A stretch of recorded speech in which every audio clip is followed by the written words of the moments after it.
அப்பா அப்பா ஏய் என்னப்பா? அப்பா கருப்பு பணத்தெல்லாம் மீட்டு நம்ம அக்கவுண்ட்ல போட்டாங்களாப்பா. ஏய் அப்படியாப்பா? அப்பா எனக்கு என் ஃப்ரெண்ட்ஸ் எல்லாருக்கும் வேலை கிடைச்சிருச்சுப்பா. ஏய் என்னப்பா சொல்ற நிஜமாவா? அப்பா டேய் எந்தடா? நீ பாக்குறது கேக்குறது நினைக்கிறது எல்லாமே கனவுதான்டா. கனவா? கனவுதான்டா. இப்படி கட்டுக்கதைகளை இனியும் நீங்கள் நம்ப போகிறீர்களா? இந்தியாவை காக்க ஸ்டாலின் அழைக்கிறேன். லிபர்டி தமிழ் நேயர்களுக்கு வணக்கம். இன்றைய நேர்காணலில் நாம் சந்திக்க இருப்பவர் விடுதலை சிறுத்தைகள் கட்சியின் மாநில துணை பொதுச் செயலாளரும் நாகை சட்டமன்ற உறுப்பினருமான திரு ஆலூர் ஷானவாஸ் அவர்கள். வணக்கம். வணக்கம். தேர்தல் ஆணையம் ஒருதலைபட்சமாக செயல்படுகிறது அப்படின்னு தொல் திருமாவளவன் அவர்கள் ஏற்கனவே ஒரு குற்றம் சாட்டியிருந்தாரு. மீண்டும் அந்த பானை சின்னம் விசிகாவுக்கு ஒதுக்கப்படல. தேர்தல் ஆணையத்துல மேல்முறையீடு பண்ணியிருக்கிறாங்க. ஆனாலும் பானையோடு தான் பிரச்சாரத்தை மேற்கொண்டு வருகிறாரு உங்க தலைவர் திருமாவளவன் அவர்கள். பாஜக கூட்டணி கட்சிகளான டிடிவி தினகரன் அவர்களுக்கு குக்கர் சின்னம் கொடுத்திருக்கிறாங்க. ஜி.கே. வாசன் அவர்களுக்கு சைக்கிள் சின்னம் கொடுத்திருக்கிறாங்க. ஆனால் விசிக, மதிமுக போன்ற கட்சிகளுக்கு சின்னம் ஒதுக்கப்படாத தேர்தல் ஆணையத்தின் நிலைப்பாடை நீங்க எப்படி பாக்குறீங்க? தேர்தல் ஆணையர் நியமனத்திலேயே நாம மிகப்பெரிய அளவுக்கு சந்தேகத்தை எழுப்பியிருந்தோம். அதுல ஒரு வெளிப்படைத்தன்மை இல்ல. தேர்தல் ஆணையர் நியமனத்துல பாஜக முறைகேடு செய்கிறது, தங்களுக்கு விருப்பமானவர்களை கொண்டு அந்த பதவியில் அமர்த்தி தங்களுக்கு தேவையான வேலையை வாங்கி கொள்ள போகிறது என்று எச்சரித்தோம். இன்னைக்கு நடக்கக்கூடிய நிகழ்வுகள் அதற்கு சாட்சியா இருக்கு. நாம அபாண்டமா எதுவும் பேசல, இட்டுக்கட்டி பேசல, பொய் சொல்லல. தேர்தல் ஆணையர் நியமனத்துல நாம வச்ச சந்தேகம் என்பது, நாம் எழுப்பிய கேள்வி என்பது நியாயமானதுதான், உண்மையானதுதான் என்பதை இன்றைக்கு தேர்தல் காலத்துல நாம கண்கூடா பார்க்கிறோம். சண்டிகர் மேயர் தேர்தல் அதற்கு ஏற்கனவே ஒரு முன்னோட்டமா அமைஞ்சிருச்சு. அங்கே ஆம் ஆத்மியும் காங்கிரஸும் சேர்ந்து நிறுத்திய வேட்பாளர் வெற்றி பெற்றார். அவர்தான் மேயர் ஆயிருக்கணும். ஆனா தேர்தல் அதிகாரி முறைகேடு செய்து பாஜகவை சார்ந்தவரை மேயர் என்கிற அளவுக்கு அவர் அறிவிச்சுட்டு போனார். அதுக்கப்புறம் வீடியோ ஆதாரங்களோட உச்ச நீதிமன்றத்துல போய் முறையிட்டு உச்ச நீதிமன்றம் தலையிட்டு வெற்றி பெற்றது இந்தியா கூட்டணியின் வேட்பாளர் தான் அப்படிங்கிறது உறுதி செய்யப்பட்டு அப்புறம் மேயர் பதவியேற்பெல்லாம் நடந்துச்சு. இதை நம்ம பார்த்தோம். ஏற்கனவே சொன்னோம், சண்டிகர் மேயர் தேர்தல் எப்படி நடந்ததோ அப்படித்தான் இந்தியா முழுவதும் நாடாளுமன்ற தேர்தல் நடக்க போகிறது அப்படின்னு எச்சரித்தோம். இன்னைக்கு அது நடக்குது. பாருங்க, பம்பரம் சின்னம் கேட்கிறது மதிமுக. இப்ப மதிமுக பதில் என்ன சொல்லுச்சு தேர்தல் ஆணையம்? நீங்க ஒரு தொகுதியில தான் போட்டிடுறீங்க, 2 தொகுதியில் போட்டியிட்டால் இதை பத்தி நாங்க பரிசீலிப்போம் அப்படின்னு சொல்லிச்சு. அப்ப மதிமுகவுக்கு சொன்னது என்ன? 2 தொகுதியில போட்டிட்டீங்கன்னா கொடுப்போம். ஏற்கனவே தமிழ் மாநில காங்கிரஸுக்கு சைக்கிள் சின்னம் கொடுத்திருக்கோம், அவங்க 2 தொகுதிக்கு மேல போட்டிடுறாங்க.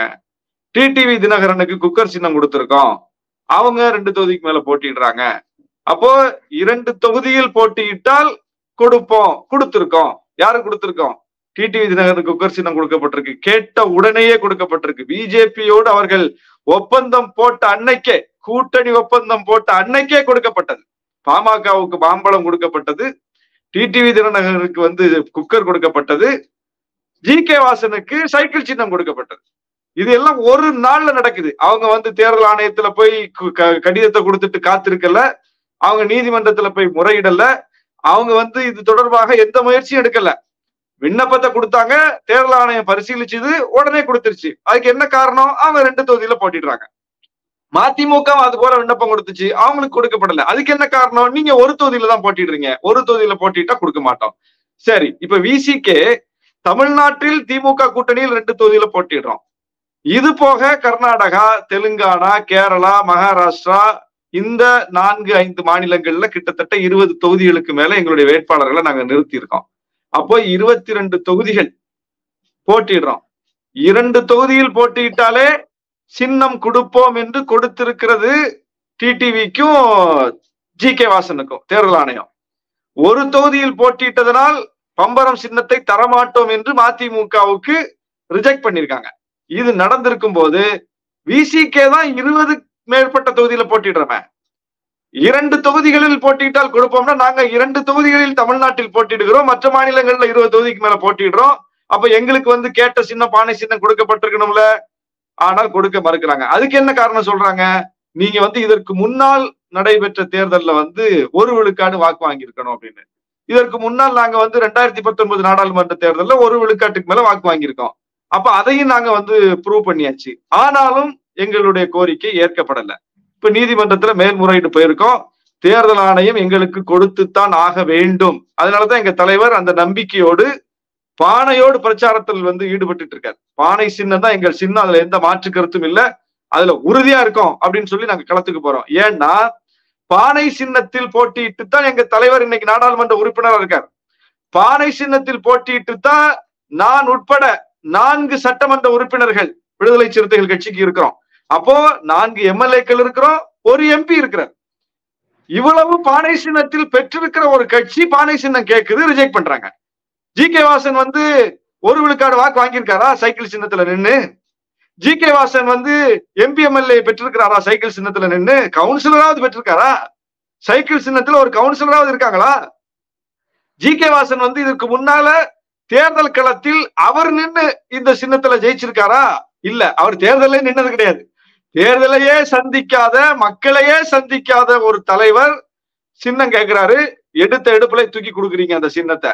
டிடிவி தினகரனுக்கு இங்க என்ன எத்தனை எம்எல்ஏ இருக்காங்க, எத்தனை எம்பி இருக்காங்க குக்கர் சின்னத்துல? இல்ல, கிடையாது. அப்போ தூக்கி கொடுக்குறாங்க. என்ன நடக்குது இது?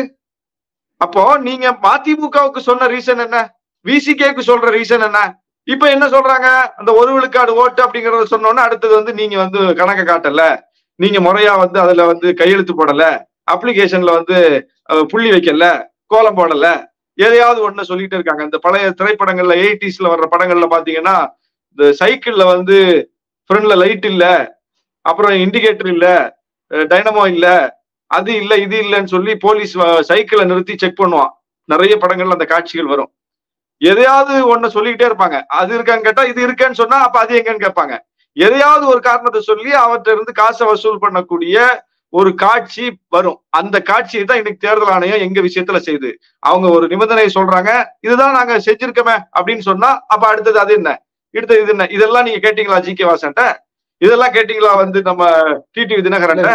இல்ல விதிகள் இருக்குங்கிறாங்கல்ல, முன்னாடி வருபவர்களுக்கே முன்னுரிமை அப்படிங்கிறாங்க. முன்னாடி வருபவர்களுக்கே முன்னுரிமை இல்ல, ஏற்கனவே நாங்க போட்டிக்கிட்டு அதுல எக்ஸிஸ்டிங் எம்பி எம்எல்ஏ இருக்கவே அதை கன்சிடர் பண்ணணும்ல.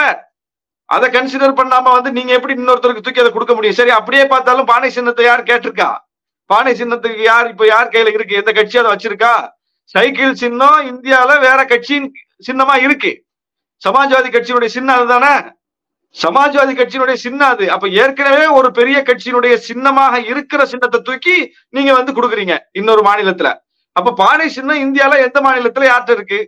யார்ட்டையும் இல்ல, நமக்கு தெரிஞ்சு யார்ட்டையும் இல்ல, யாரும் அதை இன்னைக்கு கையில வச்சுக்கல. அது வந்து ஃப்ரீ சிம்பிள்ல தான் இருக்கு. ஃப்ரீ சிம்பிள் அது இருக்கிறதுனால தான் நாங்க கடந்த தேர்தல்ல வாங்கணும். அதை சுயேட்சைகளுக்கு எப்ப சின்னம் ஒதுக்கப்படுமோ அப்பதானே எங்களுக்கு ஒதுக்கப்பட்டுச்சு. அப்ப பானை சின்னம் சுயேட்சைகளினுடைய வரிசையில தானே இருக்கு. எந்த கட்சியினுடைய உரிமைப்பட்டதா அது இல்லையே. எந்த கட்சியினுடைய உரிமைப்பட்டதா இல்லாத பொது இடத்துல இருக்கக்கூடிய பொது சின்னமா இருக்கக்கூடிய அந்த சின்னத்தை ஏற்கனவே எம்பி எம்எல்ஏக்கள் வைத்திருக்கிற ஒரு கட்சி கிளைம் பண்றோம். அந்த சின்னத்துல போட்டியிட்டு வென்றவர்கள் கிளைம் பண்றோம். அப்ப எங்களுக்கு முன்னுரிமை கொடுத்து அதை கொடுக்கணும்ல. நீங்க முன்னுரிமைன்னு பேசிட்டீங்கல்ல, அப்ப முன்னுரிமைன்னா இதுதான் முன்னுரிமை. அப்ப நீங்க கொடுக்க மாட்டீங்க. அப்ப இதுல இருந்து என்ன தெரியுது? பாஜக எதிரிகளை களத்தில் சந்திப்பதற்கு அஞ்சுகிறது. சிதம்பரத்திலும் விழுப்புரத்திலும் எங்களை நேருக்கு நேராக களத்தில் சந்திப்பதற்கு பிஜேபிக்கு துணிச்சல் இல்ல, பிஜேபி அணிக்கு துணிச்சல் இல்ல.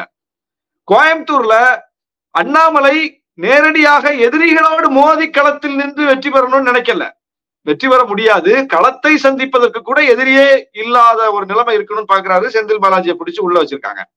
இப்ப எங்களுடைய சின்னத்தை எல்லாம் வந்து தராம, நாங்க கேட்கிற சின்னத்தை தராம எங்களை எல்லாம் முடக்க பாக்குறாங்க. அப்ப இப்படி முடக்குவதற்கு தேர்தல் ஆணையத்தை பயன்படுத்துகிறது பாஜக. நீங்க வந்து சண்டிகர் தேர்தல்ல அவங்க போட்டியிட்டு அவங்க செல்வாக்கு நிரூபிச்சு மேயர் பதவியை பிடிப்பதற்கு அவங்களால முடியல. அதனால குறுக்கு வழியில தேர்தல் ஆணையத்தை பயன்படுத்தி மேயர் ஆகணும்னு பார்த்தாங்க. அது முறியடிக்கப்பட்டது. அது போலத்தான் ஒவ்வொன்றும் முறியடிக்கப்படும். பழைய காலம் கிடையாது. நாங்க இன்னைக்கு நீதிமன்றத்தினுடைய கதவை தட்டியிருக்கோம். கட்டாயமாக எங்களுக்கு நீதி கிடைக்கும். இல்லைன்னா கூட நாங்க எப்படி கடந்த தேர்தல்கள்ல வந்து பானை சின்னத்தை பெற்றோமோ அந்த அடிப்படையில பெறுவோம். அதனால எங்களுக்கு பானை சின்னத்தை யார் நினைத்தாலும் மறுக்க முடியாது. நாங்க விட மாட்டோம். கட்டாயமாக அதுல நின்று நாங்க வந்து வெற்றி பெறுவோம். இதுல என்னன்னா, தேர்தல் ஆணையத்தை வைத்துக் கொண்டு பாஜக செய்யக்கூடிய தகுடு தத்தங்கள் இன்னைக்கு வெட்ட வெளிச்சமாயிருக்குது. எதிலும் அவர்கள்ட்ட வந்து வெளிப்படைத்தன்மை இல்லை. முழுக்க முழுக்க முழுக்க குறுக்கு வழியில் அதிகாரத்தை கைப்பற்ற வேண்டும் என்று நினைக்கிறார்கள். அதற்கு அனுமதிக்க மாட்டோம். இன்னைக்கு வந்து பாருங்க, காங்கிரஸ் கட்சியினுடைய வங்கி கணக்கை முடக்கி வச்சிருக்காங்க. அமெரிக்காவே இன்னைக்கு இதுல தலையிட்டு கருத்து சொல்லி இருக்குது, கண்டனம் தெரிவித்திருக்கிறது. இன்னைக்கு முழுக்க முழுக்க அது பெரிய செய்தியா இருக்குது. உலக அளவுல இன்னைக்கு சந்திச்சிருக்குது. பாருங்க என்னங்க இது, ஒரு தேர்தலை சந்திப்பதற்கு எல்லாருக்கும் லெவல் பிளேயிங் ஃபீல்ட் இருக்கணும்ல. ஆளுங்கட்சியா இருந்தா அவங்களுக்கு சாதகமான சூழல், எதிர்கட்சியா இருந்தா அவங்களுக்கு எதிரான ஒரு சூழல்னா இது என்னது? இது ஒரு தேர்தல் ஜனநாயக முறையா? இது இன்னைக்கு இன்னொரு நாடு நம்மளை பார்த்து காரி துப்பக்கூடிய ஒரு நிலைமைக்கு வந்து கொண்டு விட்டுருக்காங்க. அவங்க பாக்குறாங்க என்ன ஒரு டெமோக்ராட்டிக் கண்ட்ரிங்கிறாங்க, இவ்வளவு கேவலமா எதிர்கட்சிகள் எல்லாம் முடக்கிட்டு ஒரு ஆளுங்கட்சி தேர்தலை சந்திக்குது, இது எப்படி வந்து சரியாகும் அப்படின்னு இன்னைக்கு உலகம் பார்த்து காரி உமிழ்கிறது. காங்கிரஸ் கட்சியினுடைய வங்கி கணக்கை முடக்கி வச்சுட்டு பேர் அந்த கட்சி எப்படி செலவு பண்ணும்? நீங்க அதிகாரப்பூர்வமா ஒரு வேட்பாளர் இத்தனை கோடி செலவு பண்ணலாம் அப்படின்னு சொல்லப்பட்டிருக்குது. தேர்தல் ஆணையமே அனுமதி வழங்கி இருக்குது. ஒரு கட்சி எவ்வளவு வேணாலும் செலவு பண்ணலாம் அப்படின்னு அதுக்கு வரையறையே இல்லாம தேர்தல் ஆணையம் வந்து அனுமதி கொடுத்திருக்குது. ஒரு வேட்பாளருக்கு தான் வரையறை இருக்குது, ஆனா கட்சிக்கு வரையறைலாம் இல்ல. கட்சி எவ்வளவு வேணாலும் செலவு பண்ணலாம். அப்போ தேர்தல் ஆணையம் அனுமதித்த ஒன்றை, சட்ட ரீதியில் அனுமதிக்கப்பட்ட ஒன்றை செய்வதற்கு காங்கிரஸ் கட்சிக்கு இன்னைக்கு முடியாத நிலைமை உருவாக்கப்பட்டிருக்கு. ஏன்? வங்கி கணக்குகள் முடக்கப்பட்டிருக்கு. அப்ப எலக்ட்ரல் பாண்ட்ல வந்து அதிக நிதியை பெற்றவர்கள் இன்னைக்கு அது சட்டவிரோதம்னு அறிவிக்கப்பட்ட ஒரு விஷயத்துல வந்து அதிக நிதி வைத்திருக்கக்கூடியவர்கள் பிஜேபி, அவங்க வங்கி கணக்கு முடக்கலாமா? அப்ப அதை பத்தியே இன்னைக்கு வந்து பேச்சு இல்ல. அப்ப தேர்தல் ஆணையம் இன்னைக்கு இதுல எல்லாம் தலையிடணும்ல. ஒரு முக்கியமான பிரதான கட்சியினுடைய வங்கி கணக்கை முடக்கி வச்சுக்கிட்டு தேர்தல் எப்படி சந்திக்கலாம் அப்படின்னு கேள்வி எழுப்பணும்ல. அதே மாதிரி வந்து தேர்தல் நேரத்துல போய் ஒரு முதலமைச்சரை கைது செய்து சிறையில வைக்குது இடி. என்ன கூத்து இது? ஏன்? அவர் வந்து காங்கிரஸ் ஆதரவு நிலைப்பாட்டை எடுத்துட்டாரு, இந்தியா கூட்டணிக்குள்ள இடம் பெற்றுட்டாரு. காங்கிரஸ் கூட யாரும் சேரக்கூடாது, சேர்ந்தா நாங்க வந்து உங்களை துன்புறுத்துவோம், உங்களை முடக்குவோம் அப்படிங்கறத பிஜேபி இதுல சொல்ற மெசேஜ். அதை மீறி அவர் வந்து சேர்ந்தாரு. சேர்ந்ததுனால வந்து இன்னைக்கு பஞ்சாப்ல, ஹரியானாவில, டெல்லியில, குஜராத்ல, பல மாநிலங்களில் வட இந்தியால வந்து இன்னைக்கு பிஜேபிக்கு மிகப்பெரிய பின்னடைவு. அதனால ஏன்னா இந்த ஓட்டு பிரியாம ஓட்டு சேருதுல. ஆம் ஆத்மி ஓட்டை பிரிச்சுட்டு போனா பிஜேபி ஊடால வந்து வெற்றி பெற்றோம். காங்கிரஸ் ஓட்டு ஒரு பக்கம், ஆம் ஆத்மி ஓட்டு ஒரு பக்கம், நடுவுல போது பிஜேபி ஜெயிச்சிடும். இப்படித்தான் ஜெயித்துட்டு வந்தது இவ்வளவு நாளும். இன்னைக்கு அதுக்கு முடிவுரை எழுதப்பட்டிருக்கிறது. அதனால பிரச்சாரத்துக்கு கெஜ்ரிவால் போகக்கூடாது, பிடிச்சு உள்ள போடு. அப்ப மோடி சொன்னதை இடி செய்திருக்கிறது. இதெல்லாம் தேர்தல் ஆணையம்ல தலையிடணும். எனவே இதுல வந்து முழுக்க முழுக்க எதிரிகளை முடக்கிவிட்டு அரசியல் எதிரிகளை வந்து பிடிச்சு உள்ள போட்டுட்டு அவங்களுடைய சின்னத்தை வந்து முடக்கிவிட்டு அவங்களுடைய வங்கி கணக்கை முடக்கிவிட்டு தேர்தலை சந்திக்கணும்னு பிஜேபி நினைக்குது. அப்ப இது பிஜேபி நினைப்பதை செய்து காட்டுவதற்கா தேர்தல் ஆணையம் இருக்கு? இதெல்லாம் தலையிடணும்னு தேர்தல் ஆணையம். எல்லா கட்சிக்குமான சம வாய்ப்பை உறுதிப்படுத்துறது தானே தேர்தல் ஆணையத்தினுடைய வேலை. அது ஒரு தன்னாட்சி பெற்ற அமைப்பா, பிஜேபியினுடைய கூலிப்படையா, ஏவல் படையா என்ற கேள்வி இப்ப எழுந்திருக்கு. எனவே இது மிகப்பெரிய ஆபத்தை நோக்கி இந்த ஜனநாயகத்தை இட்டு செல்கிறது. இந்த நாட்டை படுகொலியில் தள்ளுகிற முயற்சி இது. எனவே இதுல உச்ச நீதிமன்றம் தலையிடணும். உச்ச நீதிமன்றம் இதெல்லாம் பார்த்துட்டு சும்மா இருக்கக்கூடாது. ஜூமோட்டோவா இதை எடுத்து முழுக்க முழுக்க காங்கிரஸ் வங்கி கணக்கு மீண்டும் செயல்பாட்டுக்கு வர வேண்டும், கெஜ்ரிவால் விடுதலை செய்யப்பட வேண்டும். இந்த நாட்டில் போட்டியிடக்கூடிய பிஜேபியின் எதிர்நிலையில் இருக்கக்கூடிய கட்சிகள் அவர்களுக்கான லெவல் பிளேயிங் ஃபீல்டு உறுதிப்படுத்தப்பட வேண்டும். இதில் அனைத்திலும் உச்ச நீதிமன்றம் தலையிட்டு ஒரு நல்ல முடிவை தரும் என்று நம்புகிறோம். ஒவ்வொரு முறை தேர்தல் வரும்போதும் நிர்மலா சீதாராமன் அவர்கள் மீது எல்லாருடைய பார்வையும் இருக்கும். இந்த முறையாவது தேர்தலை நிற்பாங்களா அப்படின்ட்டு சிலர் சொல்லுவாங்க, அவங்க தேர்தலை நிற்க மாட்டாங்க, நின்னா தோத்துருவாங்க, அப்படியான விமர்சனங்கள்லாம் வருவது உண்டு. இந்த முறை அவங்க சொல்லியிருக்கிறாங்க, என்னிடம் போதுமான அளவு பணம் இல்லை, அதனால நான் தேர்தலை நிக்கலாங்கிறாங்க. அது மட்டும் இல்ல, ஒரு குறிப்பிட்ட சாதி பின்புலமும் என்கிட்ட இல்லை, அதனால என்னால நிக்க முடியாது, அது போன்ற கருத்துக்கள் எல்லாம் முன்வைத்திருக்கிறாங்க. இந்த மாதிரியான கருத்துக்களை நீங்க எப்படி பாக்குறீங்க? அதாவது ஆடத் தெரியாதவன் மேடை கோணல் என்று சொன்னான் அப்படின்னு ஊர் வழக்குல ஒரு பழமொழி சொல்லுவாங்க. தனக்கு ஆடத் தெரியல, அவன் வந்து என்ன சொல்லுவான்னா மேடை கோணலா இருக்கு அப்படின்னு சொல்லி மேடையை காரணம் காட்டி விட்டு தப்பித்து விடுவான் என்பதுதான் அதில் உள்ள பொருள். அது ஒன்றும் ஒரு கொச்சையான மொழி கிடையாது. தன்னுடைய திறமையின்மையை, தன்னுடைய இயலாமையை மறைப்பதற்கு வேறு காரணத்தை சொல்லி தப்பித்துக் கொள்வது, இல்லாத காரணத்தை சொல்லி தப்பித்துக் கொள்வது என்பதுதான் அதுல அடங்கி இருக்கிற பொருள். அதுபோல தேர்தலில் போட்டியிட்டு மக்களை சந்தித்து எந்த தொகுதியிலும் வெற்றி பெறவே முடியாத ஒருவர் தான் நிர்மலா சீதாராமன். அதனால தான் அவர் பணத்தையும் தன்னுடைய சாதியையும் வந்து அடையாளம் காட்டுறாரு. நான் வந்து இந்த குறிப்பிட்ட சமூகத்துல பிறந்ததுதான் காரணம் அப்படிங்கிறாரு. ஏன்ட்ட பணம் இல்ல அப்படிங்கிறாரு. அவர் வந்து ஒரு தனியாக ஒரு சுயேட்சையாக இருந்து இதை சொன்னா ஓகே, அவர்கிட்ட பணம் இல்லை போல ஒரு ஒரு ஒரு 1 கோடி ரூபாய் வரைக்கும் ஒரு வேட்பாளர் செலவு செய்யணும்னு தேர்தல் ஆணையம் சொல்லுது. அவர் ஒரு சுயேச்சை, அவர் 1 கோடி ரூபாய் இல்ல போல, அதனால அவர் வந்து அந்த காரணத்தை சொல்றாரு, லாஜிக்கு அப்படின்னு சொல்லலாம். அவர்கிட்ட 1 கோடி ரூபாய்லாம் இல்லாமலாம் இருக்காது என்ன. ஆனாலும் அந்த காரணத்தை அவர் ஒரு சுயேட்சையாக இருந்தால் கூட நம்ம பரிசீலிக்கலாம். அதுபோல ஒரு சுயேட்சையா இருக்கிறாரு, அவருக்கு எந்த பின்புலமும் இல்லை, அவருடைய சமூகமும் கூட ரொம்ப ஒரு மைனாரிட்டியா இருக்கு, 3 விழுக்காடு இருக்கக்கூடிய ஒரு சமூகத்திலிருந்து அவர் வந்திருக்கிறாரு, அதனால அவர் வந்து அதை சொல்றார் அப்படின்னு கூட அதை ஏற்றுக்கலாம். ஆனால் அவர் இந்தியாவை ஆளக்கூடிய ஒரு மாபெரும் கட்சியினுடைய மிக முக்கியமான தலைவர்களில் ஒருவர், மோடிக்கு அடுத்த நிலையில் பொறுப்பில் இருக்கக்கூடியவர், நிதித்துறை அமைச்சர், பாதுகாப்புத்துறை அமைச்சராக இருந்தவர், இரும்பு பெண்மணி இவர்தான் அப்படின்னு பிஜேபியால் முன்னிறுத்தப்படக்கூடிய தலைமை பொறுப்பில் இருக்கக்கூடியவர். அப்போ அவர் தனி மனிதர் அல்ல, அவர் சுயேட்சை அல்ல, அவர் இந்தியாவை ஆளக்கூடிய கட்சியினுடைய முக்கிய முகம், முன்னணி முகம். சரியா? அப்படிப்பட்டவருக்கு தேர்தல் செலவு ஒரு பிரச்சனையா? இப்ப இவர் மட்டும்தான் ஏழையா? இவர் ஏழை என்பது உண்மை அல்ல, இவர்கிட்ட காசு இல்லை என்பது உண்மை அல்ல. வாதத்துக்கு ஏற்றுக்கொண்டாலும் இவர்கிட்ட காசு இல்லைங்கிறாங்க. மோடிட்ட காசு இருக்கா? இவர் ஏழைன்னா மோடி என்ன பணக்காரரா? அவரே என்ன கிளைம் பண்றாரு? நான் ஏழை தாயின் மகன் சொல்றாரு. நான் வந்து ரயில்வே ஸ்டேஷன்ல டீ வித்துக்கிட்டு இருந்தவன், இன்னைக்கு என் கட்சி என்ன கொண்டு வந்து இந்த இடத்துல வச்சிருக்கு அப்படிங்கிறார்.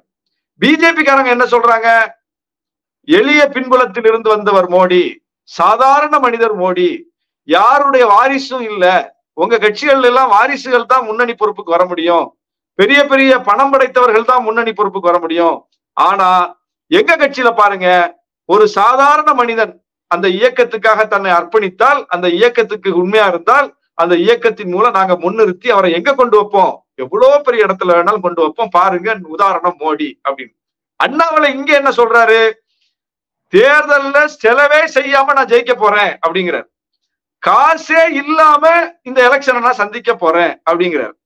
நான் வந்து ஒரு ஆட்டு பண்ண வச்சிருக்கக்கூடிய ஒரு சாதாரண ஏழை விவசாயி அப்படிங்கிறார்.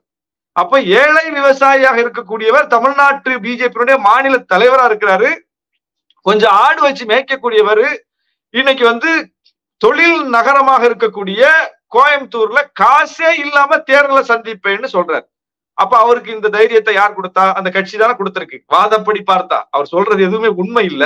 வாதத்துக்கு ஏற்றுக்கொண்டாலும் இந்த வாக்குமூலத்தை, இந்த துணிச்சலை அவருக்கு எது கொடுத்திருக்குன்னா கட்சி கொடுத்திருக்கு. அப்ப செலவு பாத்துக்கும், கட்சி பாத்துக்கும், செல்வாக்கு அது கட்சியினுடைய செல்வாக்கு இருக்கு அப்படின்னு அவர் வந்து ஒரு ஏழையாக இருந்தாலும் கட்சி கொடுக்கிற தைரியத்துல போட்டிடுறாரு.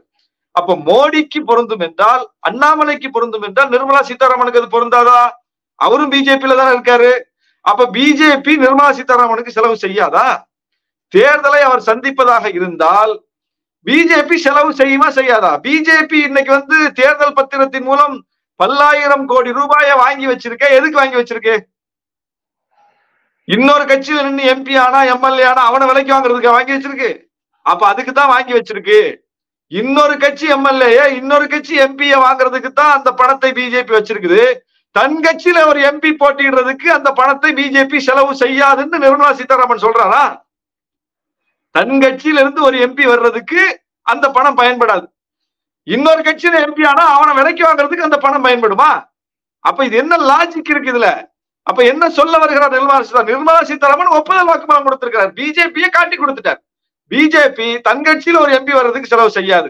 அப்படி செலவு செஞ்சிருந்தா, செலவு செய்யும் என்றால் நிர்மலா சீதாராமன் இப்படி ஒரு ஸ்டேட்மெண்ட் கொடுக்க வாய்ப்பு இல்லை. கட்சி செலவு பண்ணும், அவற்ற பணம் இல்லாட்டா அது ஒரு பிரச்சனையே கிடையாது. கட்சி செலவு செய்யும்.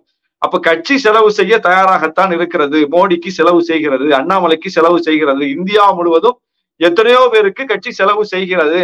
அப்படி இருக்கும்போது நிர்மலா சீதாராமனுக்கும் கட்சி செலவு செய்யும் என்கிற போது நிர்மலா சீதாராமன் இல்லாத ஒன்றை சொல்லுகிறார்.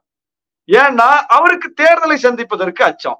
தேர்தலை சந்தித்தால் டெபாசிட் அவருக்கு கிடைக்காது, நோட்டாவுக்கு கீழே கூட அவர் போக வாய்ப்பு இருக்கிறது என்பதை அவர் தெரிந்து கொண்டதனால்தான் அவர் வந்து பணத்தை காரணம் காட்டுகிறார். அப்புறம் சாதிய காரணம் காட்டுறாரு. நீங்க தான் இந்து ஆச்சே, நீங்க இந்து ஆச்சே, இந்துக்கள் 80 விழுக்காடு இருக்காங்க நீங்க தானே சொல்றீங்க.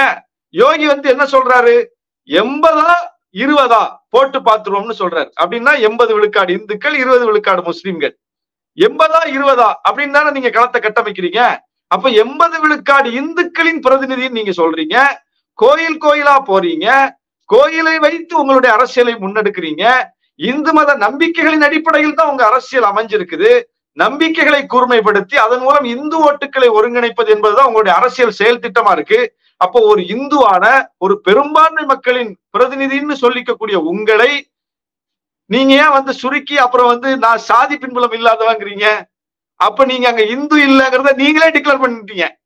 நிர்மலா சீதாராமனுடைய 2 ஸ்டேட்மெண்டின் மூலம் நிர்மலா சீதாராமன் அவரையும் அமலப்படுத்தி இருக்கிறார், பிஜேபி அமலப்படுத்தி இருக்கிறார். அப்ப பெரும்பான்மை இந்து மக்கள் பாஜகவை ஏற்கவில்லை. பாஜக யாருடைய கட்சி?